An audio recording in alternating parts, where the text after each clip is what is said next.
Bueno, pues yo creo que vamos iniciando, son las 6 de la tarde. Bueno, es que yo estoy en Tijuana, estoy 2 horas antes que la mayoría de ustedes que están allá en el centro. Son las 8 de la noche, hora del centro, con 4 minutos. Hoy es un sábado 2 de enero. Y decidimos hacer esta presentación justamente hoy 2 de enero porque vimos que es posible vincular un eclipse que sucedió exactamente hace 500 años precisamente en un día 2 de enero.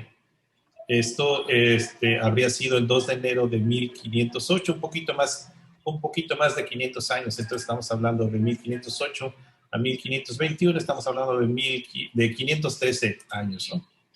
Y nos dimos cuenta de que es posible vincular a este eclipse con el encendido de fuego nuevo o el atado de años que se hacía pues cuando terminaba un periodo de tiempo. Bueno, me permití hacer una breve presentación en PowerPoint para que ustedes puedan verla y decirme si ya la ven. Voy a ponerla en línea y me dicen por favor si ya la pueden visualizar.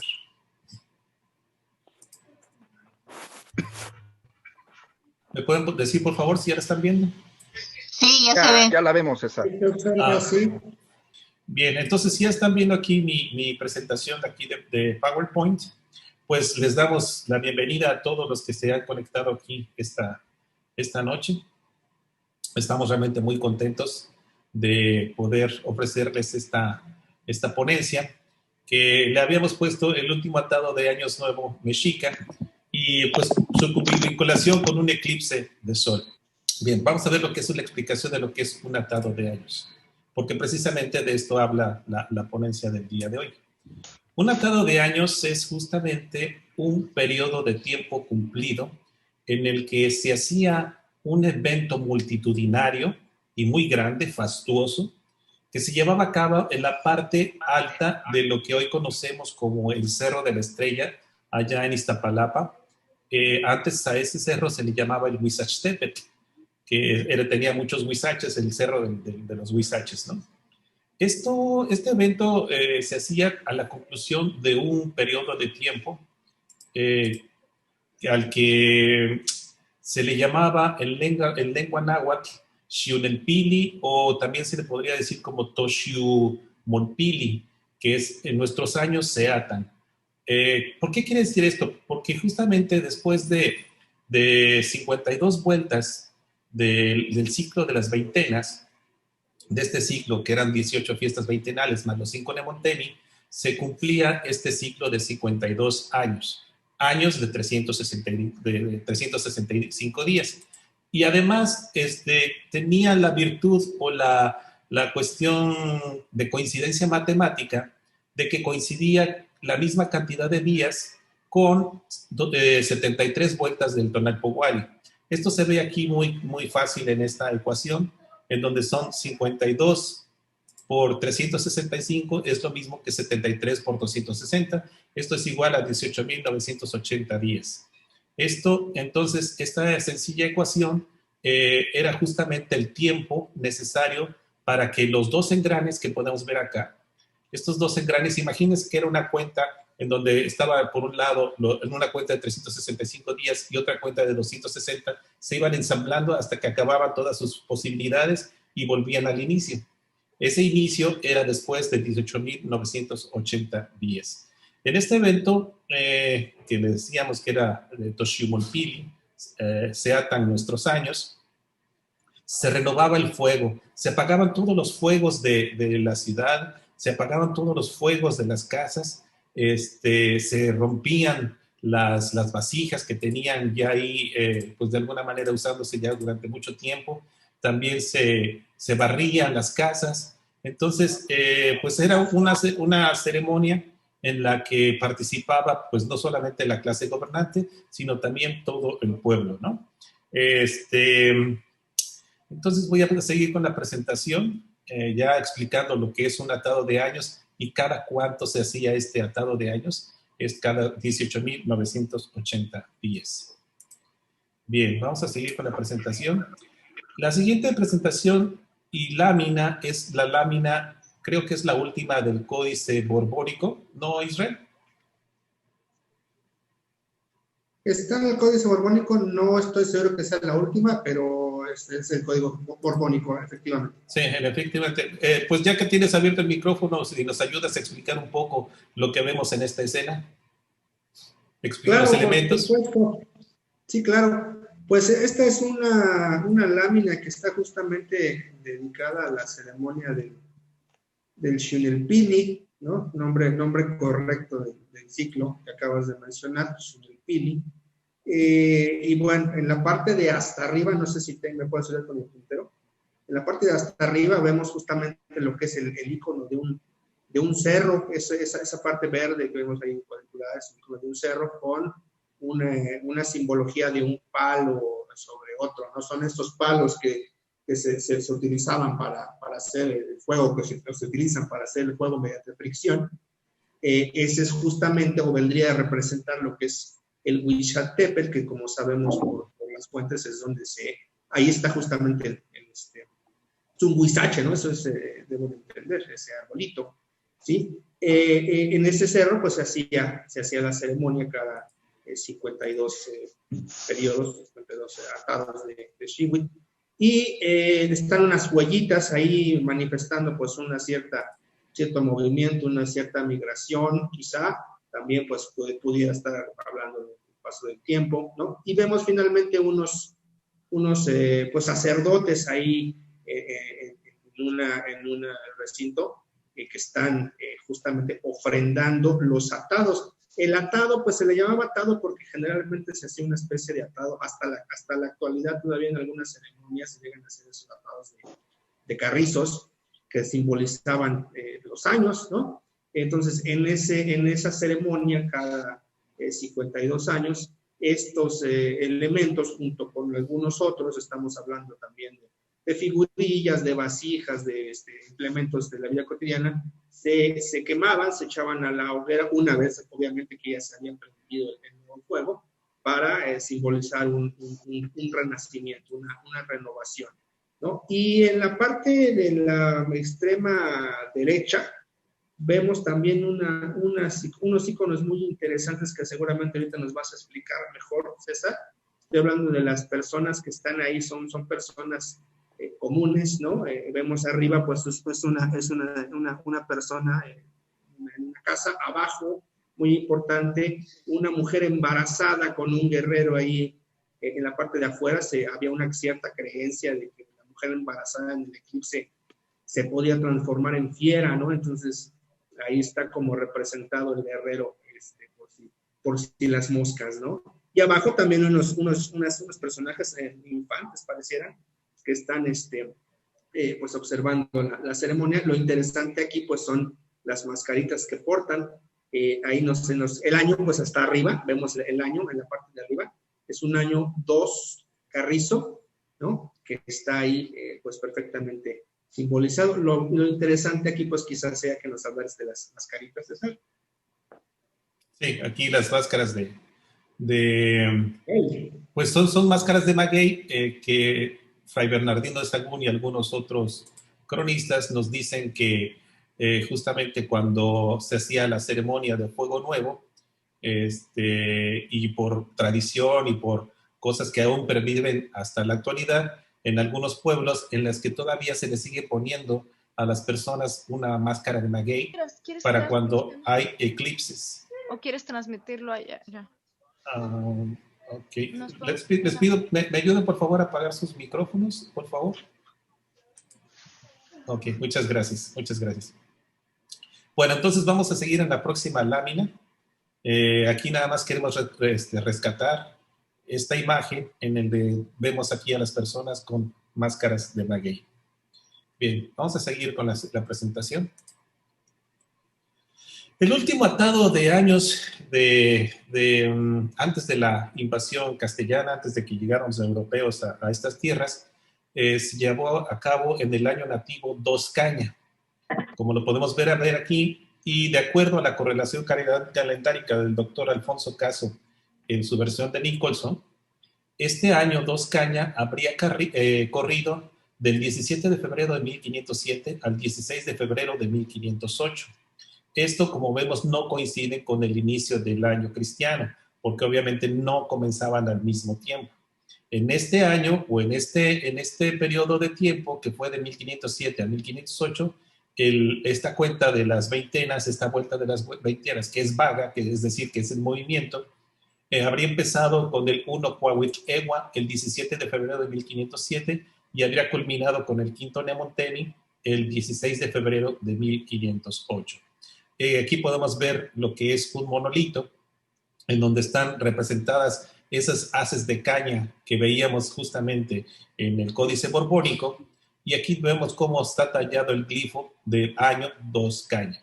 Bien, aquí hay una imagen del fragmento de la historia mexicana de su códice, desde 1221 hasta 1594. Aquí podemos ver los mismos elementos que veíamos en el otro códice. Aquí vemos el tlecuahuitl, que es el palo con el que se hacía el fuego, esta parte aquí. Aquí vemos las volutas de humo, aquí vemos el huizachtepetl, y vemos aquí también las volutas de humo, que significa de que hay fuego ahí encendido. Aquí en lengua náhuatl dice Nican Molpixihuitl, que Nican significa aquí hubo o hay una atadura de años, ¿no? Aquí vemos justamente el mismo atado de años aquí con las cañas. Aquí vemos cómo están apretados de alguna manera. Aquí vemos el año 2 Caña, y aquí ya nos está diciendo el año. ¿Se acuerdan que empezaba en 1507 y culminaba en 1508? Aquí al menos este códice muestra el año 1508. Bien, voy a seguir a la siguiente lámina. La primera referencia a que probablemente este atado de años estuvo vinculado a un eclipse de sol, como vimos, puede ser las mascaritas de maguey que acabamos de ver, que también las fuentes, como dije, nos anuncian o nos dicen que se usaba cuando se encendía el fuego nuevo y cuando había eclipses. Lo de haber eclipses se conoce más bien por tradición. Aquí vemos cómo Fray Diego Durán, el dominico Fray Diego Durán, nos explicaba que el día del jubileo, así le decían a esta ceremonia, que ellos llamaban Toxiumolpili. Los viejos que tenían a cargo de esto advirtieron a Moctezuma, aquí ya está referido a Moctezuma Xocoyotzin, como aquel año que era el de jubileo, en el cual además de la solemnidad y la fiesta que se hacían, fingían los viejos que el sol y la luna se habían de esconder. Esto es una alusión, una referencia a la parte de lo que significa un eclipse, y que por 4 días habían de quedar a oscuras y en tinieblas. Entonces, la primera referencia en las fuentes escritas nos la da precisamente Fray Diego Durán, que hace referencia a sin mencionarlo claramente, pero sí hace referencia a un eclipse. El que sí menciona claramente lo que es este eclipse es Tezosomoc. En su crónica mexicana, en el capítulo 99, dice: los viejos mexicanos dijeron al rey Moctezuma que, como viejos guardadores de los repertorios y acabamiento de años, o sea, eran los sacerdotes que llevaban el tiempo, que llevaban los códices, que llevaban el andar del tiempo, y que llaman Toxiumolpili, la misma que dicen que es el andar de nuestros años, que es de a 73 años. Aquí el cronista no entendió muy bien lo que son los 73, pues, ¿se acuerdan de la ecuación que habíamos visto anteriormente? Era de que eran estos 73 veces el Tonalpohualli y no necesariamente los 365 días, sino que esto se está refiriendo, ese número 73 se está refiriendo a 73 veces 260 para que nos dé la cantidad de 18.980 días. Bueno, y que tan solamente faltaban 4 días para que el sol se oscureciese, como ahora se dice eclipse de sol y luna, y para ello se ha de hacer lumbre nueva. Esto habría de ser en el Huizachtecatl, que es el cerro de Iztapalapa, y Culhuacán.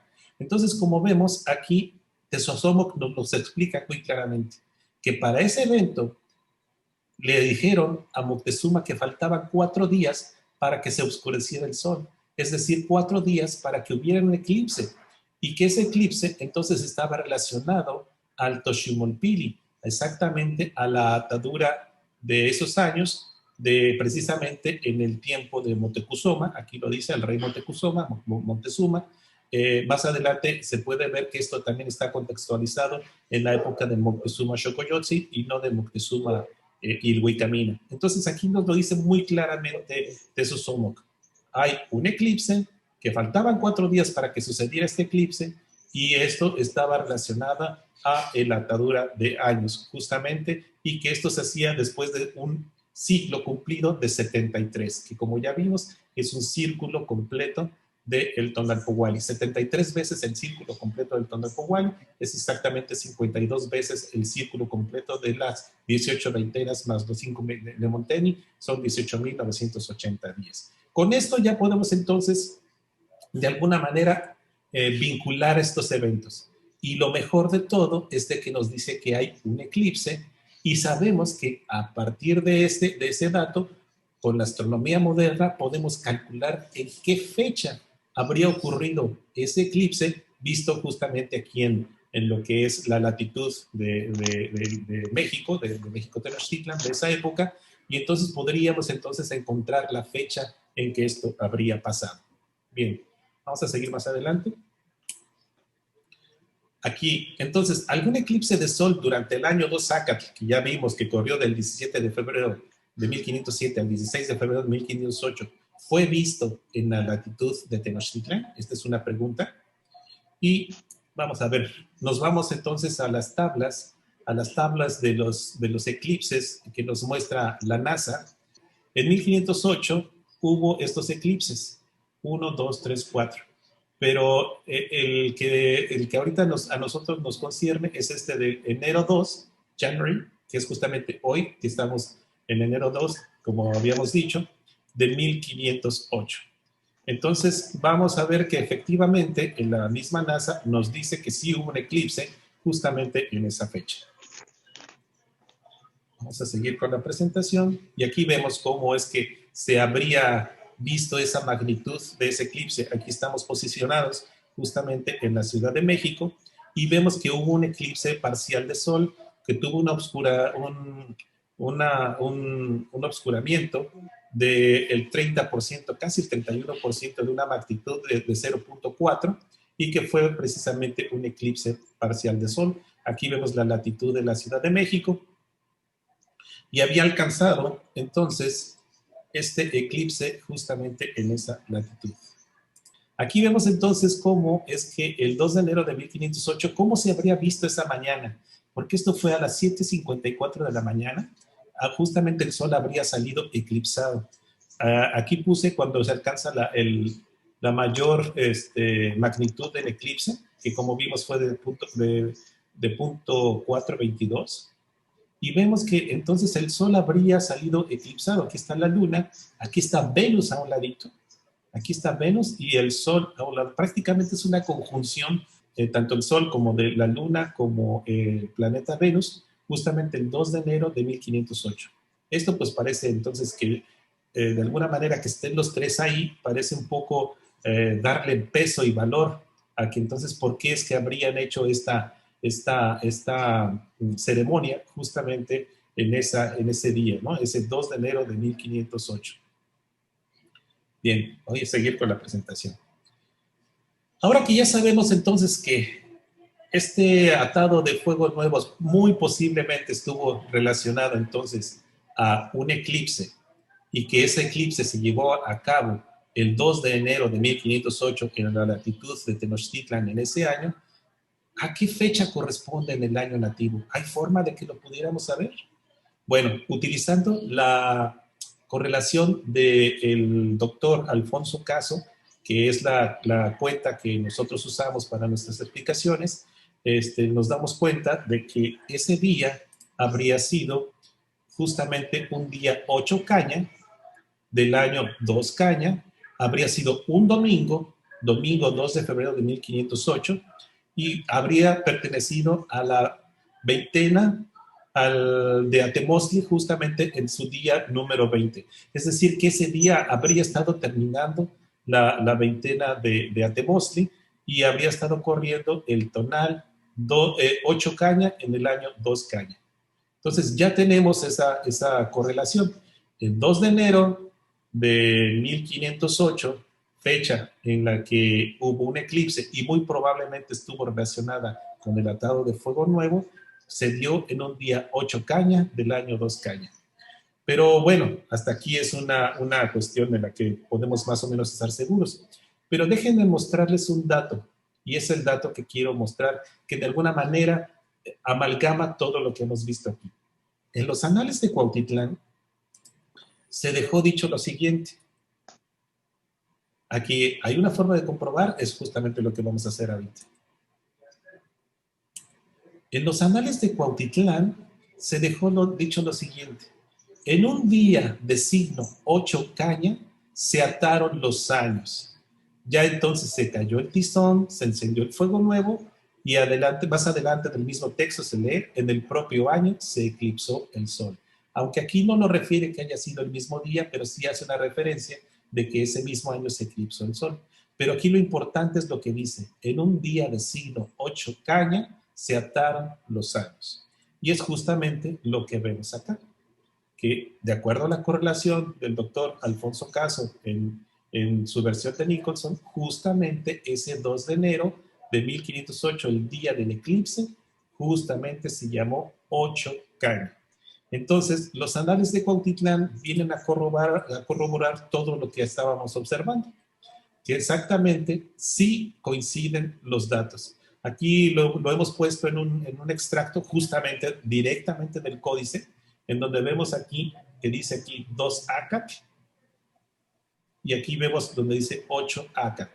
Esto es exactamente como lo dejó expresado el escritor, el cronista, el que redactó el códice de los anales de Cuautitlán. Ya ha sido palografiado y entonces vemos que efectivamente esto de alguna manera amalgama todo lo que ya habíamos visto, ¿no? Con esto nos asegura de que entonces sí hay una posible vinculación entre este eclipse de sol, entre lo que dicen los anales de Cuautitlán y lo que dice de Sosóboc, que faltaban 4 días para oscurecerse el sol y que para eso había de hacerse lumbre nueva. Denme un segundo, pues voy a admitir a otras personas que quieren entrar. Ok, listo, ahí está. Bien, vamos a regresar entonces aquí a la lámina que ya habíamos visto antes. Las máscaras de Magui. Fíjense que ya recientemente también los investigadores nuevos, cuando se van a hacer trabajo de campo, cuando van a revisar los pueblos, se dieron cuenta de que esta tradición aún sigue. Si vemos aquí algo que dejó dicho la investigadora Antonieta Espejo en los estudios de cultura náhuatl, dice que ella encontró que cuando una mujer estaba embarazada de uno de sus hijos, había habido un eclipse y su marido le había cubierto la cara con una máscara hecha de una penca de maguey. Y esto automáticamente nos remite a lo que habíamos visto en la lámina del Códice Borbónico. Vemos aquí la máscara de maguey y vemos a la persona embarazada. Entonces, esto nos vuelve, o es una forma de reafirmar que la escena que se representa en el Códice Borbónico tiene que ver con un eclipse. Probablemente una persona de esa época habría podido interpretar estas imágenes sin necesidad de haber puesto la imagen específica del eclipse, porque sabría que entonces esto también está relacionado con el eclipse y con el encendido del fuego nuevo. Entonces vemos que usar máscaras de maguey está relacionada con las dos cosas, tanto con el fuego nuevo y tanto con los eclipses. Entonces esto de alguna manera nos ayuda a fortalecer la tesis que hemos vertido aquí. Sabemos que no es la única tesis que se maneja en las fuentes. De hecho, por ejemplo, para Torquemada, Fray Juan de Torquemada, para él se hacía esta ceremonia en el solsticio de invierno, el 20-21 de diciembre. Otros cronistas mencionan que probablemente esto se hacía en un día que llevaba por nombre 4 Acat, pero recordemos que este nombre 4 Acat es el nombre calendárico del fuego, entonces probablemente el cronista se estaba refiriendo a que se había encendido un fuego justamente en el día que se celebraba o que tenía el nombre calendárico del fuego.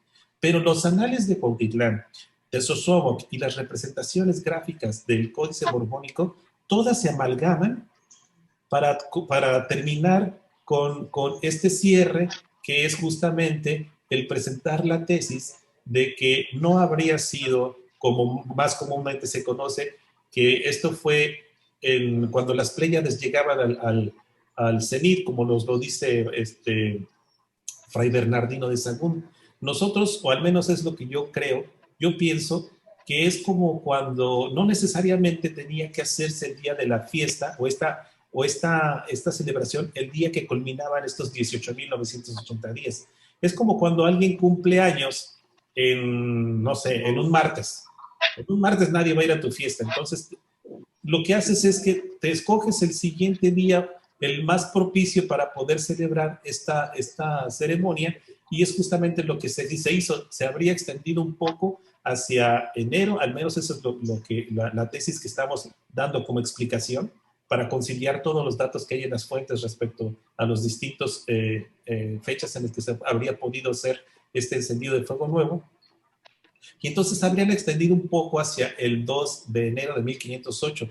Recordemos algo muy importante, que esta era una celebración en la que no era una celebración de júbilo, al contrario, era una celebración de temor, porque ellos creían que justamente en una de estas celebraciones se habría de acabar, entrecomillado, el mundo. Y además, recordemos el temor que todavía persiste en nuestros días sobre lo que son los eclipses de sol. Entonces, no era precisamente una celebración de algarabía y de júbilo en la que todos estuvieran contentos, no, era al contrario, era una celebración de miedo. A los niños los mantenían despiertos. Ya cuando se iban a dormir, nos cuenta el Códice Florentino que les pegaban la cara para que los niños se despertaran porque pensaban que se iban a convertir en ratones. Y como vemos aquí a la señora que estaba embarazada, aquí lo tenía con un guerrero, con su arma, porque pensaba que también se iban a convertir en algo feo, en algo horrible. Entonces, no era una celebración de júbilo, sino era una celebración de que daba miedo. Y el miedo también, como lo sabemos, también está vinculado a los eclipses. ¿Cuánta gente sabemos que hoy en día la gente dice, no salgas porque va a haber un eclipse o que te puede haber algún problema ahí a las embarazadas y que no lo veas? Entonces, este temor de los eclipses ha perdurado durante más de 500 años en nuestras comunidades, ¿no? Bien, vamos a ver entonces la siguiente lámina. Bien, aquí tenemos una cita de Fray Juan de Torquemada también, que viene en su Monarquía Indiana, en donde él reflexiona, dice, haberse ocultado el sol tantas veces en el discurso de ellos, bien le pudiera anunciar el eclipse de su majestad y grandeza, quedando obscurecido su poder contra los españoles. Entonces, de alguna manera, los mismos cristianos, los mismos españoles, vincularon también posiblemente este eclipse, porque recordemos que recién había sido coronado Moctezuma en 1502-1503, y este eclipse había sido en 1508, apenas 5 años después, ¿no? Y algunos años después llegaron ahí ya lo que fueron los españoles. Bien, creo que ya no regresó Israel para pedir. Gastón, ¿sigues ahí tú? Bueno. Sí, aquí estoy. Ahí está. Israel ya no estuvo, ¿verdad? Se fue. Creo que se ocupó el buen Israel. Bueno, porque él quería platicar un poco también aquí de las conclusiones. Bien, entonces, ¿qué podemos concluir de todo lo que les hemos mostrado hasta aquí? Pues parece que todos los datos anteriores se apuntalan unos con otros. El testimonio que da, por un lado, los anales de Cuautitlán, el testimonio que da Tezosomoc, de alguna manera se apuntalan para concluir de que todos están vinculados a la celebración de este último atado de años con un eclipse de sol. Y este eclipse de sol, como vimos, habría sido al amanecer Imagínense la escena, todos en el Huizachtepetl, esperando que nazca el sol. Y en el momento que nace el sol, ¿qué creen? Viene eclipsado.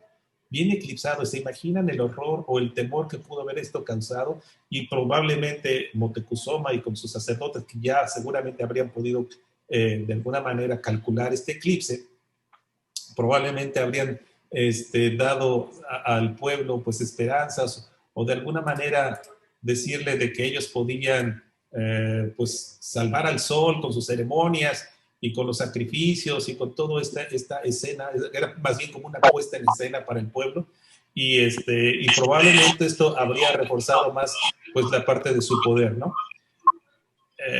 Ok, si me ayudan a apagar sus micrófonos, por favor, porque todavía hay personas que tienen abierto su micrófono. Entonces, pues vemos que sí es posible vincular este eclipse, visto como ya vimos en la latitud de Tenochtitlan, precisamente en ese año, 2 cañas, y esto nos ayuda, pues de alguna manera, a soportar la tesis de que muy probablemente ese atado de años, el último atado de años, sí tuvo que ver con un eclipse, tal y como nos lo dicen Tezosomoc, que faltaban 4 días para que se oscureciera el sol y que para eso habría de hacerse lumbre nueva, había allá en el Huizachtepetl, y de acuerdo a la correlación del doctor Alfonso Caso, entonces sí coincide con un día 8 caña, tal y como lo dice y lo muestran los anales de Cuautitlán. Entonces ahí, como vemos, todas estas fuentes son como rompecabezas. Tenemos un dato aquí, tenemos otro dato acá, tenemos por un lado la astronomía, por un lado nuestra correlación calendárica, y todas encajan para decir que muy probablemente entonces este atado de años se dio justamente porque se iba a dar este eclipse de sol, y probablemente por eso es que se habrían esperado de noviembre hacia lo que sería el 2 de enero, que casi coincide con el inicio del año cristiano de 1508. Bien, pues hasta aquí es la presentación. Yo esperaba que me ayudara nuestro buen amigo Israel para dar las conclusiones. Voy a abrir los micrófonos para que si ustedes tienen alguna duda o alguna inquietud, por favor, para que levanten su mano y me dejen También saber. invitar a nuestros compañeros, había como 30 todavía conectados en Facebook. Ajá. En los comentarios hagan sus preguntas, sus comentarios, y como las veces pasadas vamos a ir contestando, o se pueden hacer directas las preguntas para ti, César, y Claro. Y sí, con todo gusto les vamos a dar seguimiento. Ok, alguien que tenga alguna pregunta, algún comentario que quiera hacernos puede levantar la mano utilizando el chat. ¿Tú ves a alguien que tenga preguntas? Pues ahorita vamos a darle preferencia a los de Zoom. Dice, muchas gracias por excelente trabajo que comparten, Rosa Franco. Gracias, Rosa, vamos a estar transmitiendo también cada semana. Tenemos aquí saludos desde Chiapas. Y llega la intervención de Israel con las conclusiones. Hola. ¿Ya lo tenemos? ¿Ya lo tenemos? Sí. Ah, ya muy bien. Sí. Perdón, tuve que sentarme un segundito. Ya estoy por acá, ¿no? Pues ya lo concluimos. No sé si quieras, tú de alguna manera conoces la presentación, quieres regresar a alguna de las láminas, quieres acentuar algo, algún comentario. Pues no, acentuar la situación de que el hecho de empezar a correlacionar fenómenos astronómicos es algo bien importante que tendríamos que manifestar todos los que pretendemos sostener una cuenta calendárica. Estos datos son muy valiosos, y pues de ahí que en lo personal me decante tanto por la cuenta de Caso-Nicholson, porque pues permite este tipo de correlaciones, ¿no? De entrada a eso, señalar que me es muy de resaltar el que esta situación, este fuego nuevo, se haya querido hacer aparentemente en una fecha de eclipse. No sé si mencionaste algo sobre esto, César. Sí, lo tocamos. Curioso que se haya hecho en una fecha de eclipse, ¿no? Que generalmente pues son fechas pues, consideradas no buenas, ¿no? Sin embargo, si eso ahí sí, por algo debe de haber sido, Yo no cuento con las herramientas para descifrar los porqués, pero me parece muy significativo que haya sido el último amarre antes de la llegada de los españoles. Si nosotros nos asomamos a tu libro que hemos presentado, que presentaste hace unos días, ¿no? Nos podemos dar cuenta cómo la calendárica influye tanto en este cambio de régimen, vamos a llamarlo así, entre un mundo prehispánico, un mundo nahuaca indígena, bastante dominado por los castellanos, ¿no? Y que se haya dado este último amarre en un eclipse a mí me deja pensando mucho, me deja Déjalo, pensando. un montón de tablas. Ay, pobrecito. Hay una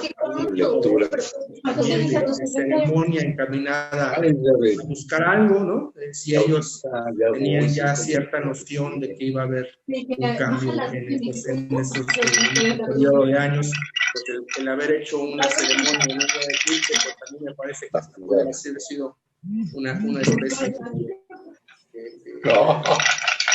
de celebración mántica, ¿no? O de tratar de mover algo de lo que ellos creían. Bueno, ya hablas al lado y te pones de Pues acuerdo. da mucho, da para pensar mucho, da para hilar mucho. Eso es otra cosa. Es una cosa, es un regalo. Para mí sería un favor a los participantes. Tenemos muchas personas que están con su audio encendido y ya no nos dejaron escuchar a Israel. ¿Sí me están escuchando?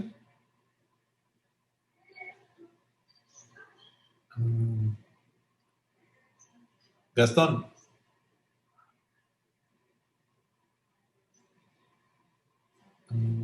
Denme un segundo.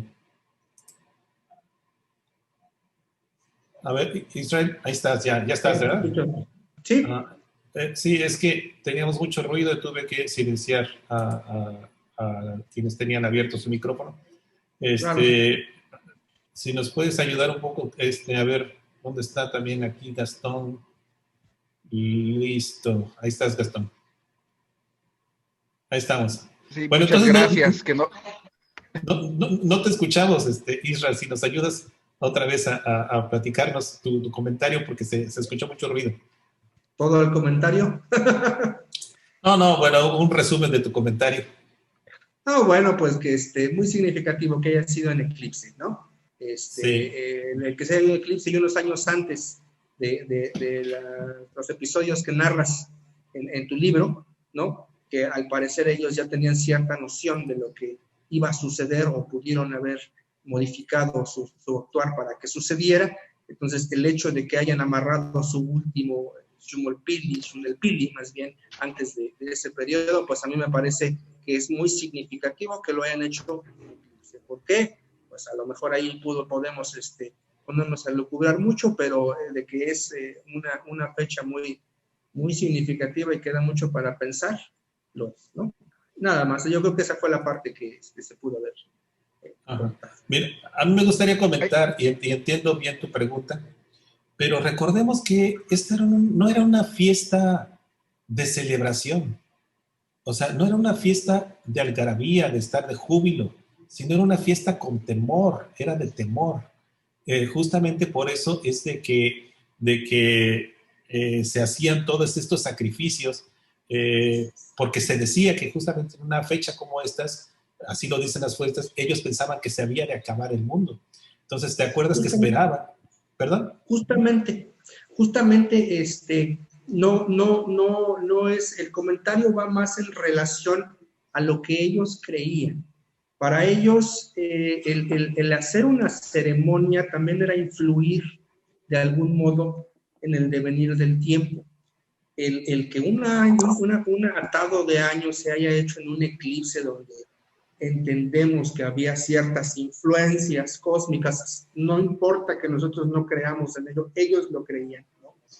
Y que hayan hecho este tipo de ceremonia en un momento en el que hay un eclipse, donde hay influencias de todo tipo, a eso voy, ¿no? A mí me podría hasta sonar como una especie de sacrificio, de ritual, quizá o para propiciar algo o para buscar cambiar algo, ¿no? Y si ellos tenían la noción de que iba a haber un cambio tan importante como el que se dio con la llegada de los castellanos a estas tierras, pues vaya, me deja pensando, a eso es a lo que quería llegar, ¿no? Más que al cuestionamiento, me hace mucho hilar en la cabeza. Estar pensando. Ahorita no me acuerdo exactamente, pero yo ya había encontrado una correlación con los 1209 días que hablamos en el libro, con ese año, con ese día justamente. No lo tengo a la mente, pero próximamente te lo voy a mostrar. Vale. Gastón, ya está levantando que nuestro amigo Gastón. Ya hay un montón de preguntas en el chat, ¿verdad? Que te dé abierto. Pues ya le había abierto. A ver, aquí, si no, aquí vemos el chat. No, a ver, espérame, ya déjame abierta.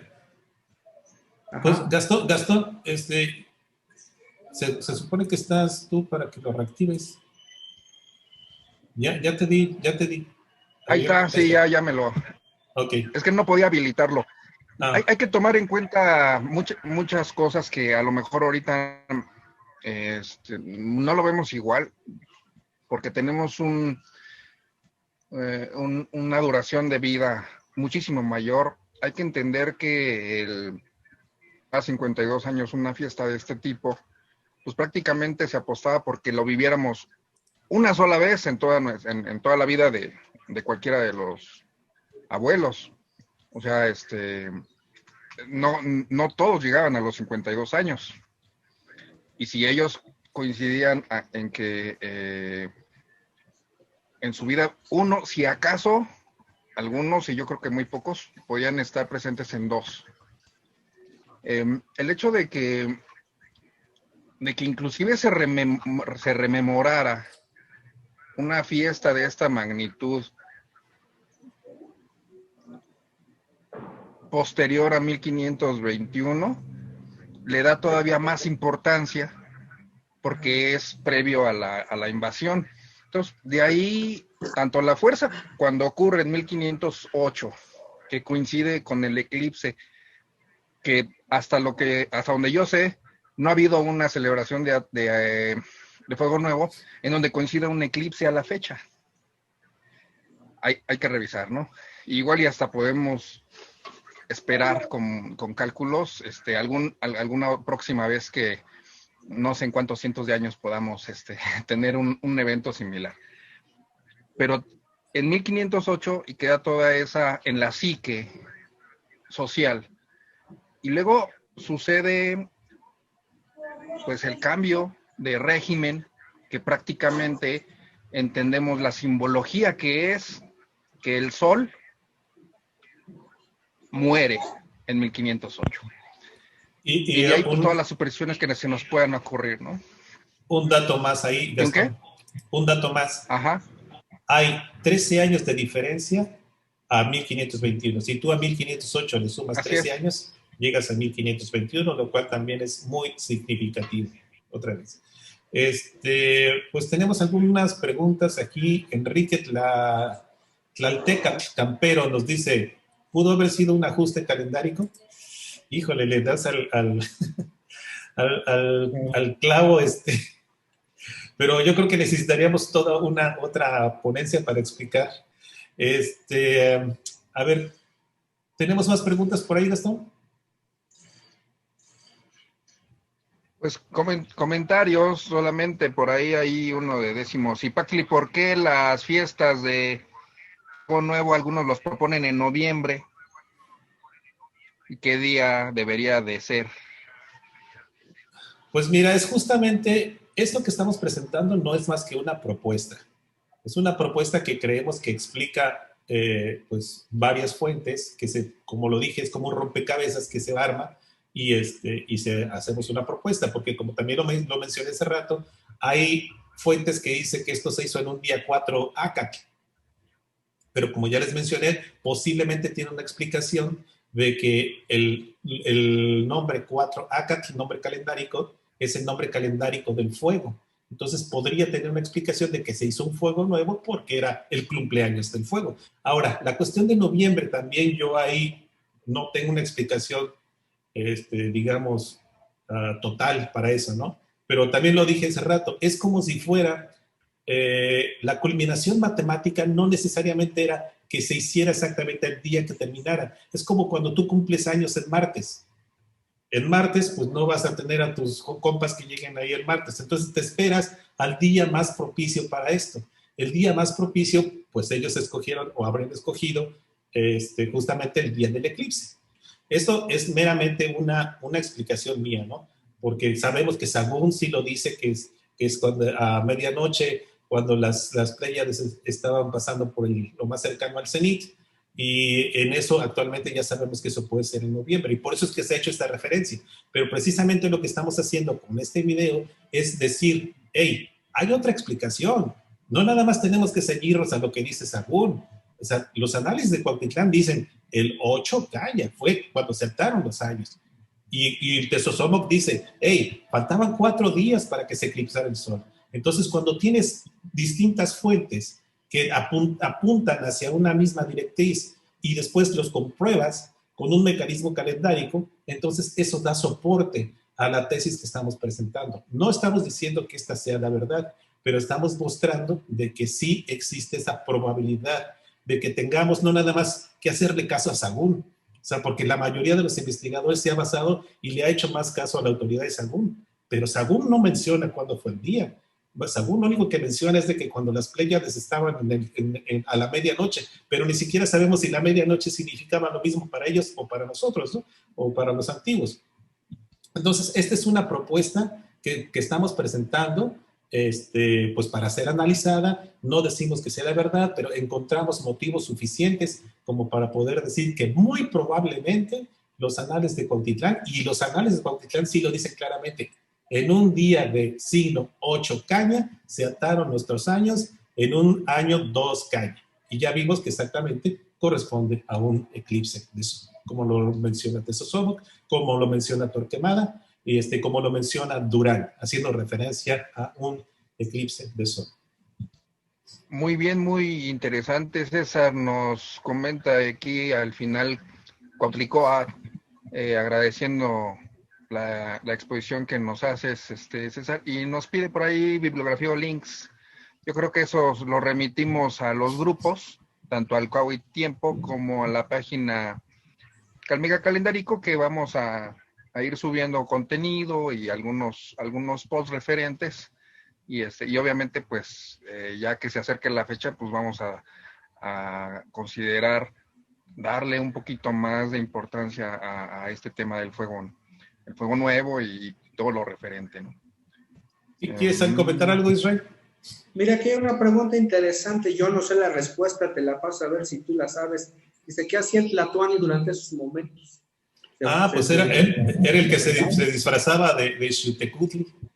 Era precisamente Moctezuma. De hecho, el que vemos ahí arriba en el códice borbónico, el de hasta arriba, borbónico, es Moctezuma. Muy bien. Sí. Aquí hay otra, mira, no es posible que se hayan realizado las 2 ceremonias y no solo una con una fecha recorrida. Es decir, yo quiero entender que se haya realizado ceremonia en el día de las Pléyades, en el Alto del Cielo, y otra en entrada del año. ¿Qué opinas, César? Pues es lo que te decía, yo pude haber cumplido años el martes, si ese es mi cumpleaños, pero me lo recorro hasta el día más propicio. Y aquí viene otra cosa que aquí yo he mostrado, que es, esta ceremonia era dedicada a Xiuhtecutli.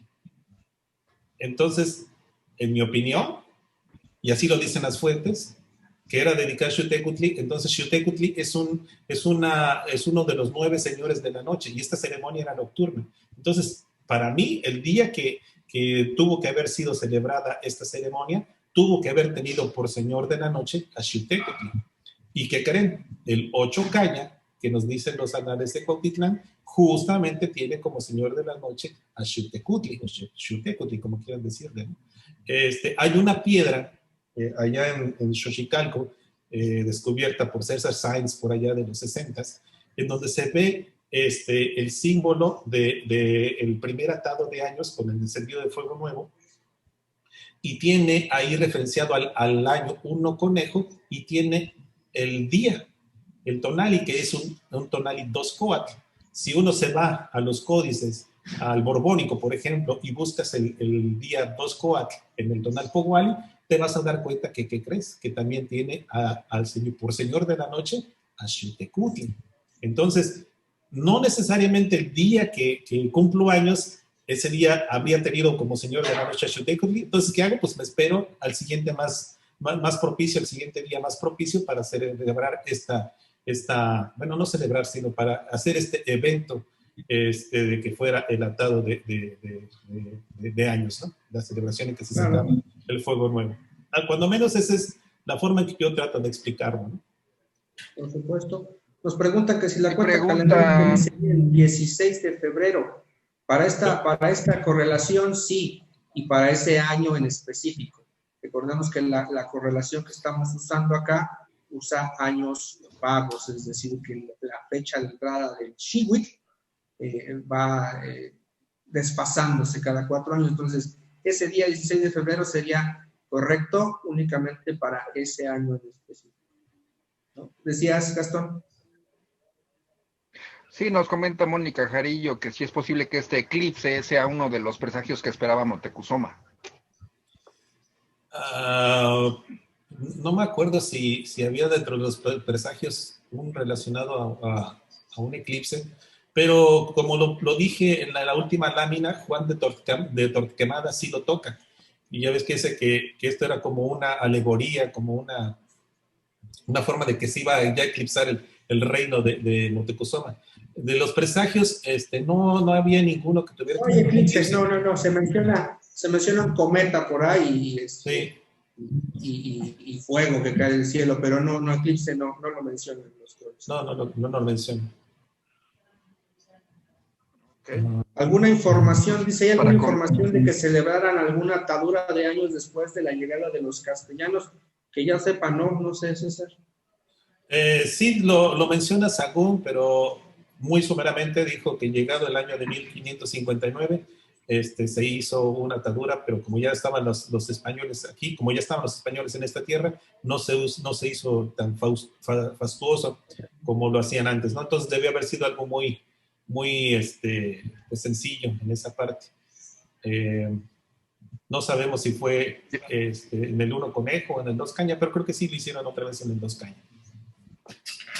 Hay un grupo aquí en el Cerro de la Estrella que se conoce actualmente Huixastepetl, en donde ellos aseguran que conservan la madera, que el fuego se ha conservado y celebrado clandestinamente durante estos 500 años. Entonces, si liberan la información, pues y sí, de hecho por ahí tienen algunas fotografías del siglo pasado y bueno, pues les damos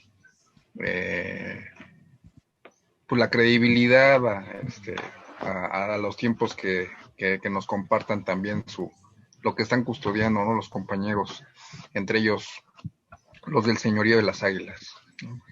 Pues muy interesante, ya habría que verificar. ¿Cuándo es el próximo atado de años? ¿En el 2026? Sí, ¿verdad? Según la cuenta, sí, 2026, 27 es cuando se tienen que estar atando. Ajá. Habría que buscar, según lo que hemos propuesto, un día que tenga por señor de la noche Xiuhtecuhtli. Algo más que veamos acá que de hecho... De hecho es la propuesta de algunos grupos y cada vez se consolida más como una propuesta para que de aquí al 2026 o 27 pues podamos unificar por lo menos las fiestas o por lo menos el Tonalpohualli y que utilicemos ese atado de años pues para ya exportar a nivel mundial en unidad ya el calendario o el sistema de conteo de tiempo como lo quieren especificar, ¿no? Pero fíjate que todos ellos se están basando en la autoridad de Sagún. O sea, todos dicen, las Pléyades y todo el mundo ha propuesto las Pléyades. Y nosotros, o al menos lo que se está presentando en esta ponencia, es de que no necesariamente tengamos que hacerle caso a Sagún, ¿no? como lo mencioné, Sagún no dice la fecha, como lo dicen los anales de Cuautitlán. Los anales de Cuautitlán sí dicen, en un tonali 8 cañas se ataron los años. O sea, que habría que buscar entonces algún otro tipo de correlación que explique por qué el 8 caño estaba en noviembre. Yo no conozco ninguna correlación que diga que el 8 caña, que el tonali 8 caña haya caído en noviembre. Entonces, con la del doctor Caso nos lleva al 2 de enero de 1508 y ya vimos que Tezosomoc y los anales de Cuautitlán se complementan al decir que hubo un eclipse de sol. Y ya vimos que también en el Códice Borbónico la gente está usando máscaras de maguey que nos remiten tanto al fuego nuevo como al eclipse de sol. Entonces ahí estamos hablando de muchos elementos que, como dije, como rompecabezas, caen uno a otro y se ensamblan, ¿no? Y si le hacemos nada más al caso a Sagún, como todo mundo lo hace, como Frank Díaz, como la mayoría de todos los grupos lo ponen ahí en las Pléyades, pues yo en mi opinión estamos de forma incorrecta. ¿Por qué? Porque no le estamos haciendo caso a estas propuestas astronómicas que tienen un poquito más de peso de complementarse. Aquí nada más es Sagún. Bueno, sí hay otras fuentes que dicen las Pléyades, pero no nos dan exactamente el día correcto. No sé qué opinas tú, Israel, al respecto. Pues sí, habría que abrir el panorama, ¿no? No soy experto yo en historiografía, pero de alguna manera sí puedo notar como la investigación que nos presentas, pues trata de ver un poquito más, de cruzar un poquito más las fuentes, que eso no deja de ser también, o hemos escuchado voces que eso no deja de ser también una situación nueva, ¿no? Normalmente se quiere tomar las fuentes de manera muy ordenada, ¿no? Sin embargo, pues bueno, ¿qué es lo que estamos encontrando nosotros en esta cuenta de caso? Que hay coherencia entre cronistas, ¿no? Usando esta cuenta podemos lograr que el sistema tenga una coherencia interna usando diferentes fuentes y eso yo creo que es una virtud, ¿no? Que tenemos que tener en cuenta y como dices, no basarnos únicamente en un solo historiador, pues le da mayor amplitud a la investigación, en mi opinión. Claro. Te está preguntando qué son las Pléyades, Ivonne.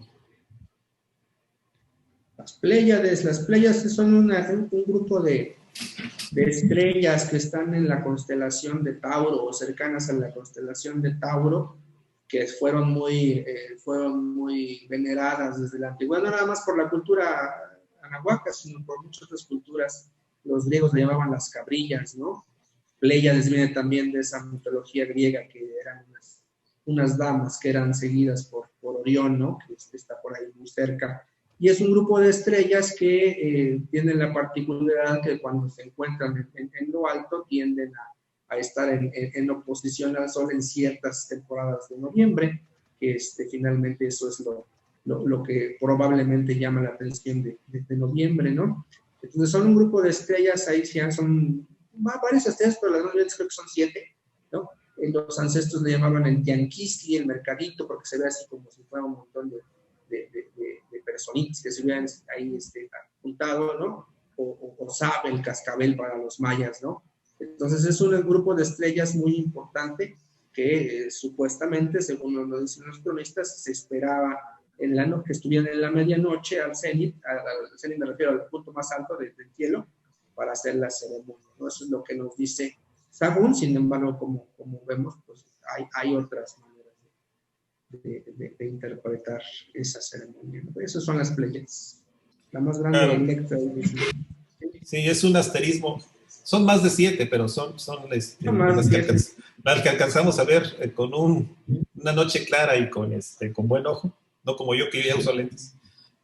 Alcanzas a ver hasta 7, ¿no? De hecho, en las Xucoatls que se ven en el calendario de la Piedra de los Soles, la parte de abajo que tiene las dos Xucoatls tienen dentro del hocico de una de ellas las 7 estrellas justamente que corresponderían a este asterismo conocido como las Pléyades. Pues creo que ya es todo. No sé si hay preguntas en Facebook. Sí, saludos y agradecimientos. Entonces, yo creo que nada más finalizamos con algún comentario de Israel y pues tus conclusiones también, César.